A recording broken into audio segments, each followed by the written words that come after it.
You're listening to The Practice of a Hoodoo Baptist, my personal journey of root work, faith, and ancestral wisdom. This is where I honor the ones that came before me and share what was passed down and walk you through my experiences of being unapologetically aligned.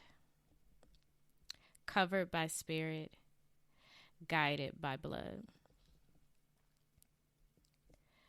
This episode is titled Black Girls and the Bible Belt. My oh my, have I been waiting to do this episode. It's been really exciting. Growing up Black, Southern, and Baptist as a girl, it's both a blessing and oppression. I was raised to be obedient, soft-spoken, and saved. I was taught to keep my legs closed, my prayers loud, and sometimes even my feelings quiet. And somewhere in the mix, my spirit almost got buried under shame and silenced. But buried doesn't necessarily mean gone. It means waiting. So today I want to talk about what it means to grow up as a Black girl in the Bible Belt and find your way back to yourself.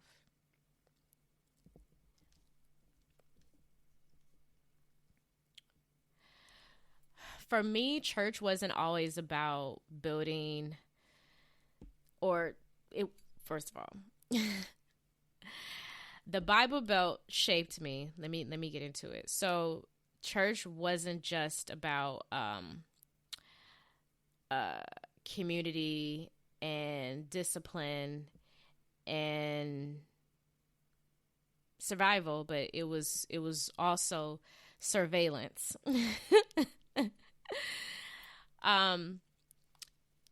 Like I dressed a certain way. I had to speak a certain way. I had to respect my elders. I was expected to follow rules, even if I didn't fully understand those rules. I had to stay on the straight and narrow. I had to do what I was told. And low key, that meant to sometimes to not be myself. Like, I wasn't always encouraged to be myself. And there were these like unspoken codes, right? Like, don't question, don't feel too much, don't stand out. It's low-key a little draining just talking about this shit. It just kind of going in my memory bank. I just remember, first of all, I went to a very Black church. I went to a very Black, Black-centered church, Baptist church, and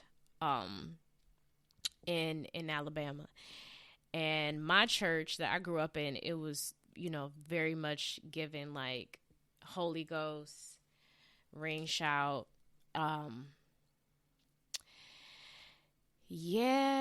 like everybody, is coming up down to the altar, and ushers wearing white fits, white gloves, white stockings, white shoes. Church ladies got their hats on. And yeah, and I remember like even like the way I had to dress. Like I was dressed very, very girly girl, like very much like like a little baby doll. And yeah, it seemed like anything outside the church was considered worldly or wrong or even witchcraft. And I really do mean it when I say that like the codes were low key, and maybe not low key for some people, but for me, like there were like unspoken codes, like and the codes were like, again, don't question the Bible, don't question what the pastor say, don't question your elders, don't question your parents, like don't question. But it was weird and confusing for me because I remember like being at home and my mother teaching me like to question everything, especially when it came down to me get ready to go to school. I was just taught at home, like, yeah, like question your teachers. If you don't know something, you better ask permission for something before you just grab it, take it, or do something. If something feels weird or you don't understand, you ask questions. But in church, hell no. Couldn't say nothing in church. For real, it was don't question, don't feel too much, don't stand out. Because if you stand out, that's bad. Oof. So yeah, it was just this interesting dynamic. Like, you know, um, I was low key like in the church, within the church, like taught, and I think other black girls are taught this as well. Like you're taught uh, to fear your own intuition, low key, and to not tap into your intuition, to your gut feeling. Like you're not really, it's not something that you're encouraged to tap in with. Yeah, and thinking more about it, like even when it comes to our bodies, like the church really, we're talking about like the Bible Belt, like we were taught to even fear our menstrual cycles, like just, and it's interesting, like having having I had a safe space at home to talk about my period, to ask questions, and I got my period when I was 10. So it was okay, it was cool at home, but at church, like, yeah, it was, you could not really talk about your body or anything underneath your clothes, as my grandma would say.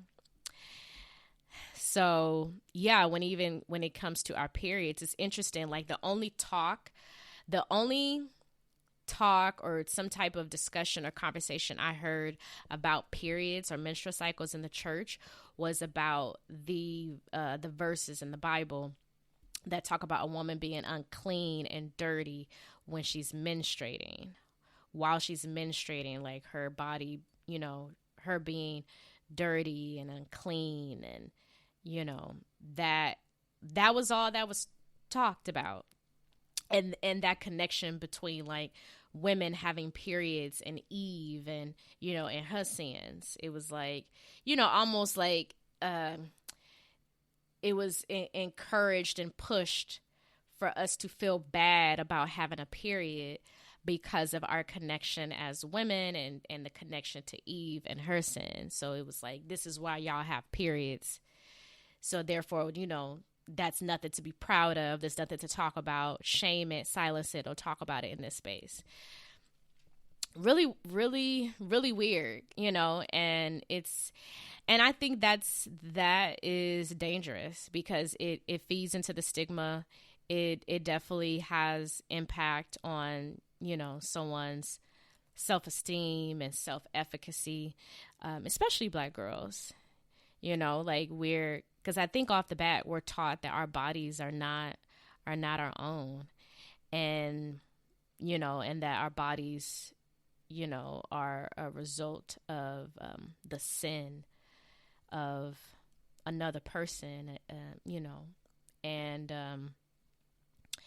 it's a historical figure and reason why we have periods, and we should be punished for that, and the menstrual cycle is our ultimate punishment. Like, and that's, yeah, it's super dangerous to continue that narrative and to believe it, and it sucks, because I believe a lot of Black girls, we internalize that, and moving forward, growing up, moving on, we become adults, and it makes it easy, to be gaslit by doctors or society, and to be told that period pain is normal, to be told that you're supposed to be in pain on your period. It's your period. Like, yeah, it brings you pain. Like, suck it up. You're a woman. None of that is positive. None of that does anything for your self-esteem, and none of that helps you with treatment, healing, nothing. Seriously, nothing. And yeah, and I think that also, from even bigger standpoint, has a huge impact on our bodies as a whole. How we feel about our bodies, how we look at ourselves, how we view ourselves, how we feel about our pleasure, how we view our pleasure, how we, we're not taught about pleasure. We're taught to run away from pleasure. And, it's sad. Let me tell y'all something. I'm low-key using this podcast episode as a therapy session, just to talk these things out. I've had mad conversations with other women, other Black women, about this, and yeah, it's it's therapeutic for sure. Yeah, because now I'm just thinking about, like, yeah, like how I said, like we from this experience and what we're taught and how we're treated and managed in church, and how that shapes how we view our bodies, how we view pleasure, and ultimately, like, it shapes our relationship with boundaries. And I think a lot of times we grow up having to figure out what the fuck boundaries are and what are our boundaries. And, because it seemed like the church didn't care about our boundaries when we were kids, just little Black girls. Like, we didn't necessarily pick our sex. We didn't choose to be born, as female humans, and to menstruate and have, to just be kind of like thrown out there, as far as like, you're this gender, so here you go. Here's society giving you all the oppression, all the bullshit, and telling you what to do and how to feel about yourself and what to do with yourself, and to be quiet, to be shamed. It's annoying. It's so annoying. I'm annoyed now. I'm annoyed. I'm going through all types of emotions with this episode, because it's like, damn, like, what would it be like if the church actually gave us support, when it comes to these types of conversations about, like, our bodies, and, beyond just saying, oh, your body is a temple, take care of it. It's like, how am I supposed to take care of something you telling me to be shamed about and to, silence me for? And then you telling me to have this viewpoint about myself, and you're not giving me a safe space to talk about this with you. So, yeah, like, boundaries, ciao, bye. We also were taught to fear anything spiritual that wasn't passed through the pulpit. So I think ultimately we were taught to fear ourselves, especially as Black girls. We were never allowed to fully be human or holy. Just useful. I'm going to say that again. Especially as Black girls, we were never allowed to be fully human or holy. Just useful.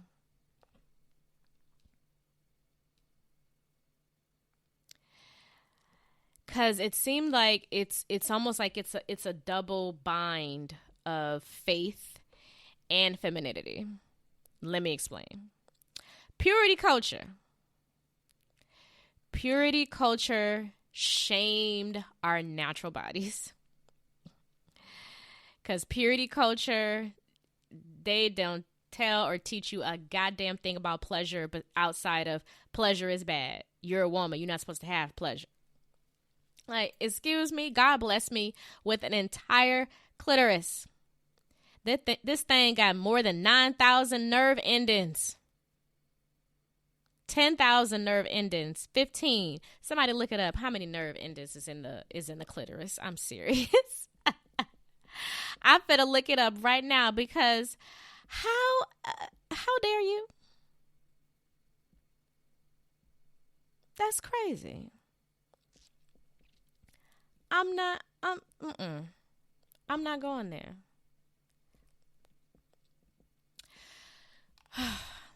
But no, I gotta go there because I do think, like certain things were just expected of us, like to be nice. That niceness was expected. But if I had boundaries, I was punished. Great example. I can't stand it when Black folks be forcing kids to hug people. Oh, I hated it. I was always considered low-key a little stuck-up kid, and I've been like that since I was a baby. Like, certain people could not hold me when I was a baby. That's what I was told, and I was like, yep, I stand by that to this day. Even in my 30s, I do not hug everybody. I do not shake everybody's hand. I don't like everybody, and everybody don't like me, and I dig it. Because what? Boundaries. Okay? But yeah, it's like, just like that enforcement to be nice, to smile. Ooh, bitch, heavy on the smile. But you know what? I think so many of us grew up thinking being good meant being quiet. So I think a lot of Black girls like just kind of tapped into, subconsciously just being quiet, having their head down, being respectful, having manners. Yes, ma'am. No, ma'am. Yes, sir. No, sir. Or if you're from Alabama, no, sir, like me. And just being, obedient. And internalizing all this shit and just, being quiet about it.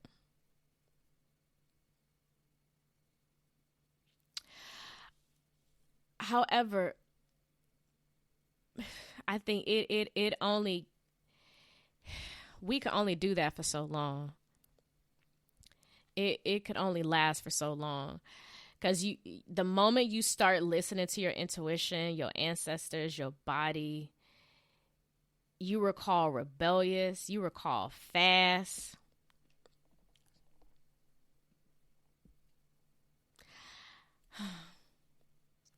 Everybody say child if you was called fast. Child. It's like, what? I just went and got up to use the bathroom because I have to pee.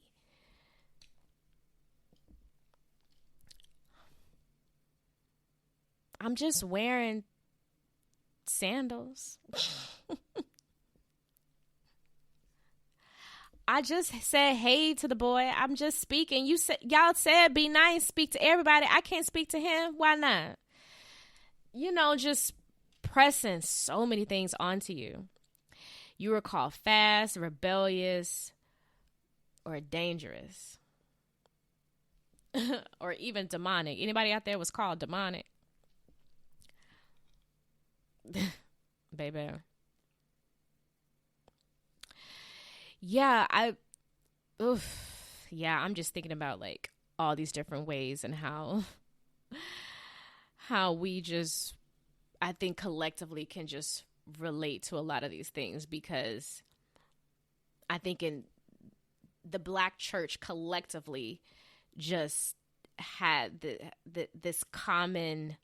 um this common act of oppression and control towards Black girls, whether you're Baptist, AME,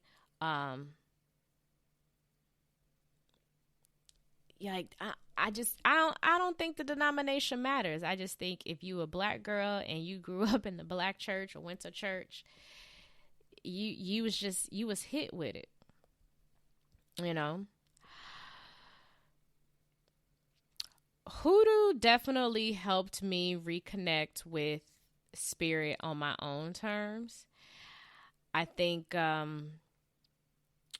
think just from having my own relationship with God helped tremendously, tapping into my own intuition, really viewing my intuition and discernment, you know, as magic and power, my own personal power, you know, was cool. And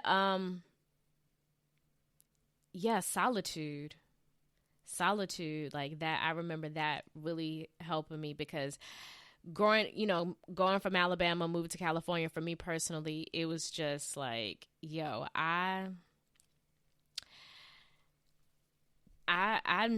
good riding solo, because yeah, it was just different experiences, tapping into different churches, going to different churches. I didn't necessarily, like, I always inquired in churches to become a member, but I never would become a member. You know, like after maybe my teenage years, becoming an adult, it was just like, no, I took that very seriously after, before like leaving the church, eventually. But yeah, I felt like, it was necessary to integrate my spiritual power with the love that I still have for the Baptist tradition, because the Black church is hoodoo tradition. It's all in that. It's all warped and intertwined in that. It truly is. So even like when I went to other churches, especially in California, where certain traditions weren't present, it was a bit of a struggle for me to like find something about the church that I liked. But I did notice, like, even a church that I started going to when I was in high school, there were certain parts about it that reminded me. I needed something to remind me of the South or of the Baptist hoodoo, tradition. I needed something to remind me of that for me to like continue to go to the church. It had to be something about it that, to keep me there, whether it was praise and worship, the pastor, the first lady, the congregation, it's something. The way they preach, or the programs that they have, how they talk about other people in other spaces, people of other, religions and practices. Like, it just had to be something there to help me tap in. Because I was fine, with my own personal relationship with God. But I wanted community, I wouldn't say that the church hurt me. I definitely wouldn't say that. That's not my experience. I would more so say that the church lost me because, yeah, like growing up and moving around a lot, and yeah, and it was just nothing never really like clicked again for me to want to like join a church. So I always like visited different churches. There was a church in high school that I went to for a very long time. Yeah, like from age 12, 13 to like age 16, maybe 17, I went to this church in Santa Clarita, California. They were, name of the church was Santa Clarita Christian Fellowship. And I want to say their head pastor was from the South, but him and his wife, and they had a daughter. Yeah, like I really enjoyed that church, but even then, I was going to visiting other people's friends' churches, and yeah,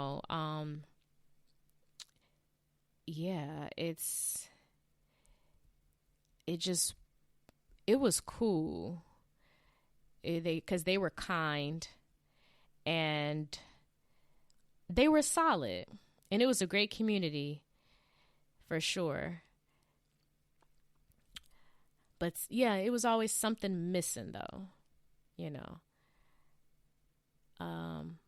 Yeah, because my discernment definitely kept me from going back to some churches. It was just like, I won't be back. Okay, this is cute. No, thank you. But yeah, like so for me, like growing up, moving out of that space and realizing like, just kind of the ways and how the church low-key oppressed me, or just didn't make me feel welcome, or was just kind of feeding into, sexism and xenophobia and homophobia and bigotry. Like, I didn't want no parts of that. So it was important for me to, find community. And also it was important for me to name my faith without giving up my freedom. Like, to name my faith without the church. Because it was about my relationship with God, not my relationship with God through the church. Because, yeah, too many churches are just not, in my opinion, it's not godly practices that they are doing. Especially when they're not being kind and don't, there's no compassion there. But anywho, so, I mean, I say all that to say, like, to other Black girls out there, you don't have to throw away the hymns to heal. You really don't. You also don't have to stay in a place that doesn't let your spirit speak. Okay? You don't. So if you're healing from Bible Belt wounds, sis, you are not alone. Also talking to, this message, this isn't just for Black girls, because I know the church has hurt a lot of folks, the Black church, Lord. So for my femmes, my gender expansive humans, my trans girlies, all of you out there, everybody listening to my podcast, if you're healing from Bible Belt wounds, you are not alone. Okay. If you love and practice your African traditions and hoodoo traditions, indigenous traditions, any of that, you are not confused. You are whole. If you still love Jesus and still light your candles, your rich auntie candles, okay, you are not confused. You are not demonic. There is nothing wrong with you. You are whole. Like, no, we are not going to continue to carry on those negative labels and judgment that may have started for you in the church. Like, no. If you've ever been told you're not Christian enough or you're too spiritual, take a breath. Just take a breath. You're already enough. You're already divine. You're already free. And please don't forget, you're not alone. Because there's a lot of harmful theology still going on out there, still being preached, still being cast upon folks' minds. Harmful theology, I tell you, okay? Christian nationalist shit. White Christian nationalist shit. It's still going on out there. And I'm like, oof.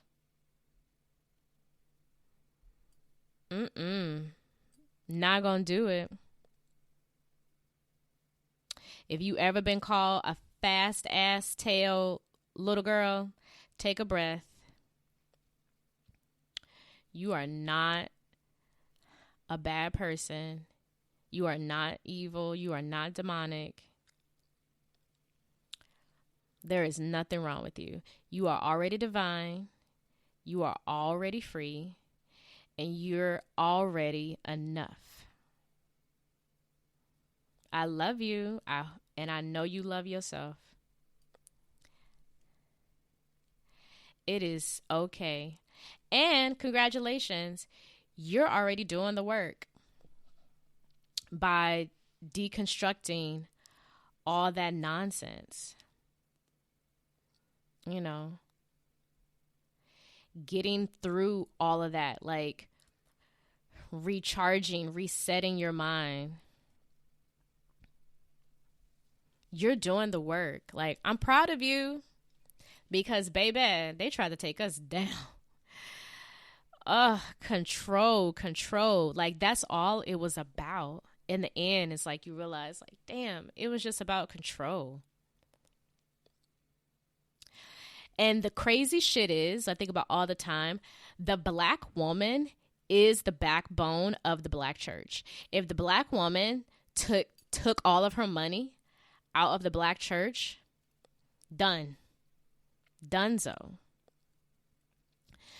And it's crazy because you see it, like, you know, from the first lady to the ushers, the usher board, the congregation, black women, mothers, grandmothers, great-grandmothers, aunties, daughters, sisters, running it, keeping it alive, okay, to the fullest. So it's like, damn, that Bible Belt shit, it works. It be working. Because not everybody makes it out of it. Some just, like, get pushed into that cycle and like it's a badass dream and they don't wake up. But you did. So you good. All we can do is create safe spaces for each other and ourselves and do the work. Heal ourselves, look within, break intergenerational curses, grow and keep growing. You ain't grown. You're still growing. But you free though. You made it out. Thanks for listening. Thank you.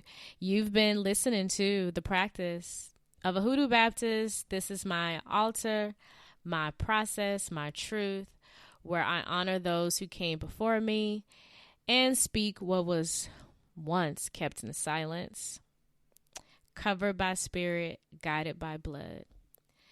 Thank you again. Until next time.